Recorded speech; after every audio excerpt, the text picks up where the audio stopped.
being the most brilliant characters in the history of television. No, but brilliant, our brains were like, we knew everything, our characters knew everything, so so we had, monologues upon monologues and 7 pages of dialogue between the two of us. Either him being the know-it-all or me being the know-it-all or both of us being the know-it-all. So, and it was mostly just the two of us at the beginning until they started to throw in some other actors and stand-ins and stuff. So yeah, it was... You had medical babble, like Star Trek, there was something about the text, so you had the medical stuff to get in. Yeah. Forensic pathologist, yeah. Actually, so playing a role at the time as well. It was interesting, we were talking to Hallie Atwell there about a strong female character in the 1940s. So okay, X-Files was set later, but it was interesting how you... Yeah, it's later than the 40s. I just insulted Gillian. Yeah.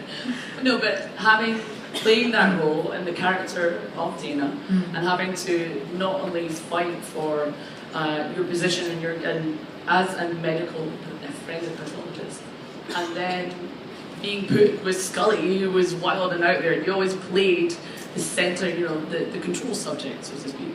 Was that hard to convey, particularly from a female point of view?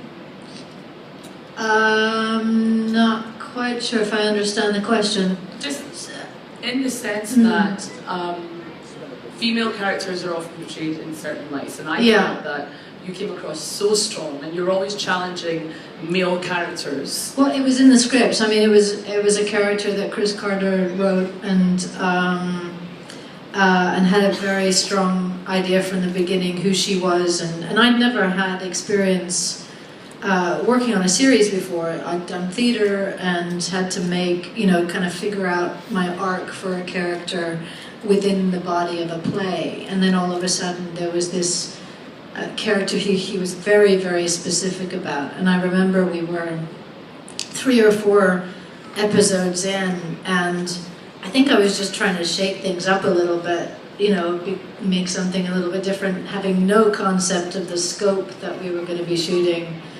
And I think at one point I had a gun on a monster or an alien or something, and I started to well up. I was adding some emotion to the scene, and then the phone rang that night because Chris had seen the dailies, and that's just something that Scully would not do or ever do. So, it was trial and error at the beginning of me figuring out who she was, but Chris was always very, very determined that she was, that she was everything that she was at her best.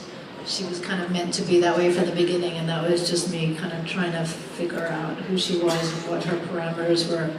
And so, in a sense, it wasn't hard to play a strong female character in that sense, but it was hard for me to, I guess, to call on my own strengths to feel like I was believable enough to play somebody like that, because, it was Scully, bossing around 150 plainclothes policemen or FBI agents at various times, and I was 24 years old, and I swear my voice was squeakier back then, and I wore these really weird polyester suits, and there I was going, telling them all what to do, and I felt a little bit like an imposter at the beginning. So that was my learning curve.